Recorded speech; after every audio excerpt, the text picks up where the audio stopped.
Uma boa noite para quem nos acompanha nesta segunda-feira, dia 11 de novembro. Eu sou Isabela Melano e agora vamos aos destaques do Poder Judiciário. Supremo Tribunal Federal determina que a intenção de cometer ato ilícito é necessária para caracterizar o crime de improbidade administrativa. Destaque de Eduardo Kovaleski. A decisão possui repercussão geral reconhecida e valida a norma que permite a contratação sem licitação para serviços advocatícios. Impacto das apostas online no Brasil é tema de audiência pública no STF. Superior Tribunal de Justiça julga nesta semana a autorização para cultivo de cannabis medicinal. Destaque de Carolina Cassola. Em abril deste ano, o STJ promoveu audiência pública sobre o tema, na qual representantes de vários órgãos públicos e entidades privadas discutiram o assunto. E ainda, mais de 740 envolvidos nos ataques antidemocráticos de 8 de janeiro são responsabilizados penalmente. Estamos ao vivo também no aplicativo da Rádio TJ Minas e está no ar o Radar da Justiça. Rádio TJ Minas, Radar da Justiça. Vai até amanhã a audiência pública para discutir os impactos das apostas online aqui no Brasil. A audiência foi convocada pelo ministro do STF, Luiz Fux, relator da ação direta de inconstitucionalidade, na qual a Confederação Nacional do Comércio de Bens, Serviços e Turismo pede que a lei das bets seja declarada inconstitucional pelo Supremo. Hoje, a audiência foi realizada em 2 períodos, na manhã e à tarde. Na abertura, o ministro Luiz Fux afirmou que o objetivo não é colher interpretações e teses jurídicas, mas as consequências sociais desse novo marco regulatório. Vamos ouvir. As questões temáticas aqui são associadas à saúde mental e aos impactos neurológicos da prática das apostas sobre o comportamento humano. Os efeitos econômicos para o comércio e seus efeitos na economia doméstica. As consequências sociais desse novo marco regulatório. O uso das plataformas de apostas para a lavagem de dinheiro. A tributação e a extrafiscalidade no setor de apostas. A transparência das plataformas de apostas. A publicidade dos instrumentos de gamificação no setor de apostas e direitos patrimoniais dos apostadores. Então, conforme vossas senhorias poderão observar, os temas são múltiplos, reclamam conhecimentos específicos de cada um dos segmentos e esses conhecimentos são importantes para, digamos assim, subsidiar a decisão do Supremo Tribunal Federal.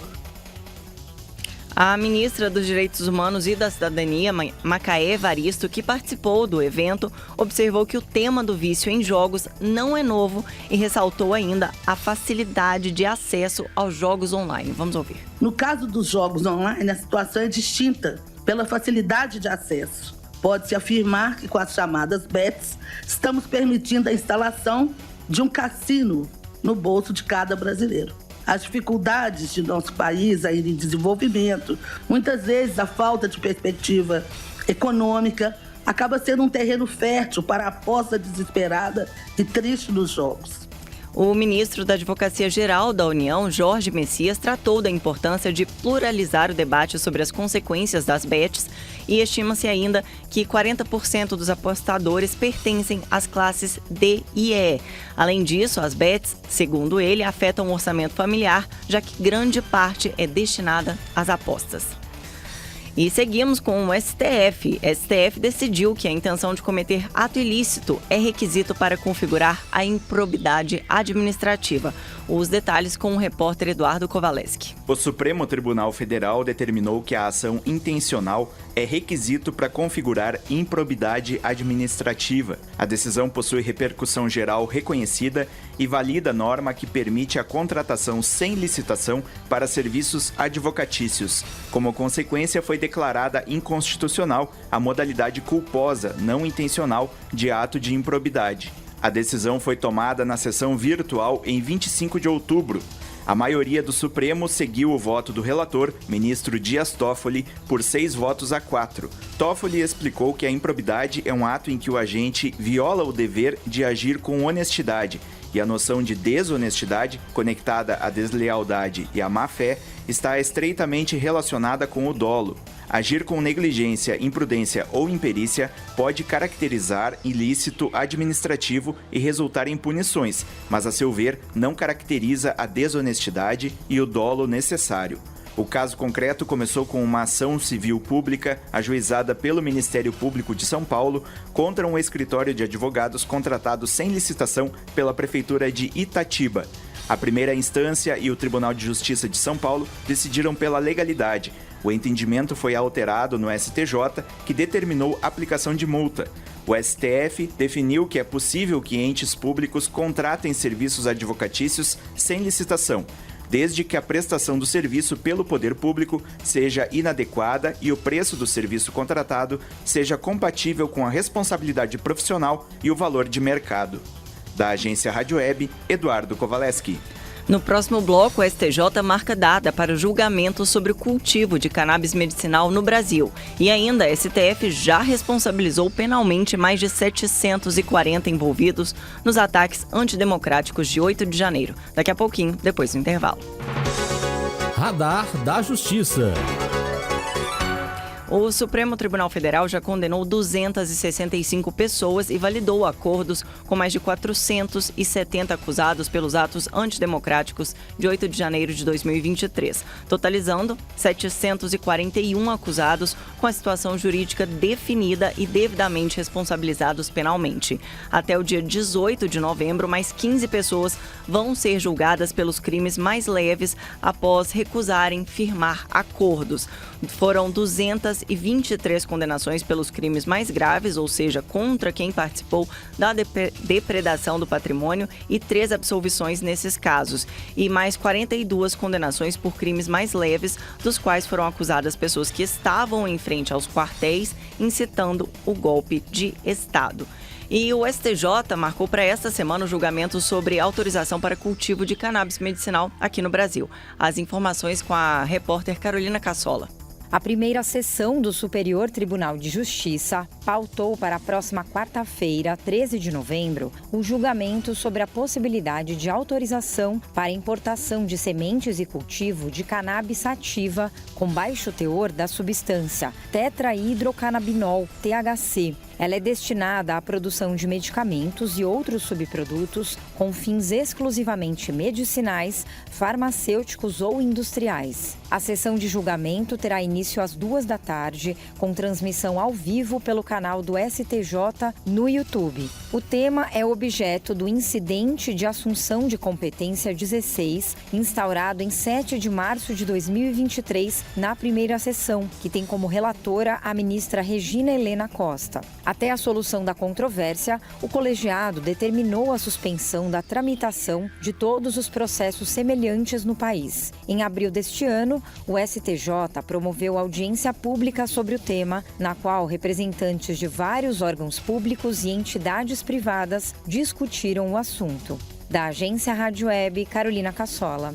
Integrantes das comissões e subcomitês de prevenção e enfrentamento do assédio e da discriminação no Poder Judiciário participam amanhã, em quarta-feira, de encontro anual no Conselho Nacional de Justiça. Tribunais e conselhos vão trocar experiências durante os 2 dias por meio de painéis e também oficinas de trabalho. A mesa de abertura, às 9 horas da manhã de terça-feira, vai contar com a presença da presidente da comissão do CNJ, a conselheira Renata Gil, além de outros conselheiros e integrantes de órgãos do Poder Judiciário. Na programação do primeiro dia está prevista a palestra magna, a atuação do Superior Tribunal de Justiça nos casos de assédio, proferida pelo ministro do STJ, Ribeiro Dantas.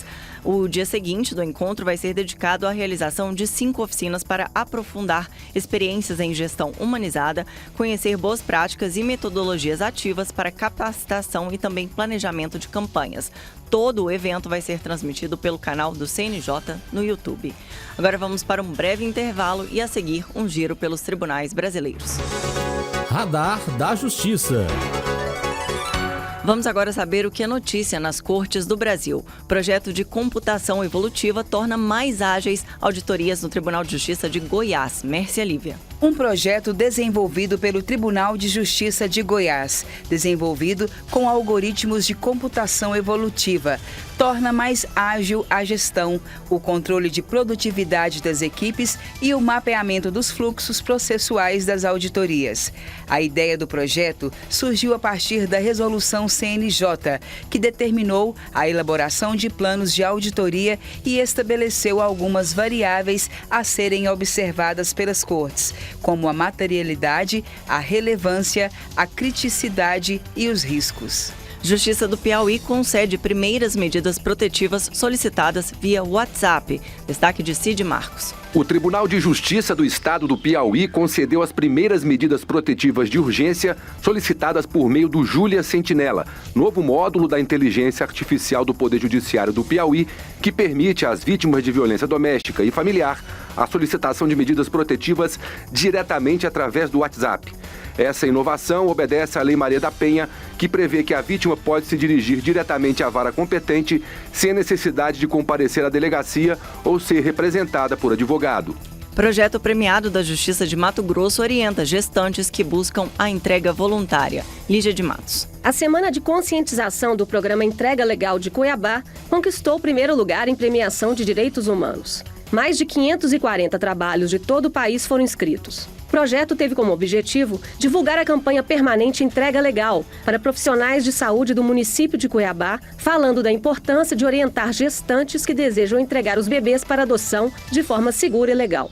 No Distrito Federal, Justiça evita o ajuizamento de quase 14 mil ações em pouco mais de um ano. Cristina Mara. Uma parceria entre o Tribunal de Justiça do Distrito Federal e dos Territórios, a Defensoria Pública do Distrito Federal e o Ministério Público do Distrito Federal e Territórios evitou o ajuizamento de 14 mil ações em 19 meses.